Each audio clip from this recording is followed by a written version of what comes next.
C'est un vétéran de la politique ivoirienne, Laurent Gbagbo, qui s'engage une nouvelle fois dans la course à la présidentielle en Côte d'Ivoire. Exactement comme il l'avait laissé entendre en 2021, tout juste de retour dans son pays, à l'issue de son procès à la CPI. Me voici devant vous, nous allons reprendre ensemble notre chemin. Son parti, le PPA, le Parti des peuples africains, l'a désigné samedi comme candidat à la présidentielle de 2025, alors même que l'ex-président est frappé d'inéligibilité dans son pays après avoir été condamné en 2018 pour avoir commandité en 2011 l'ouverture des coffres de la BCAO, la Banque centrale des États d'Afrique de l'Ouest.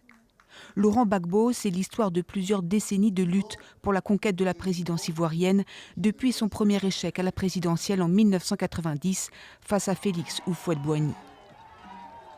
Il accède à la fonction suprême en 2000 malgré des résultats contestés.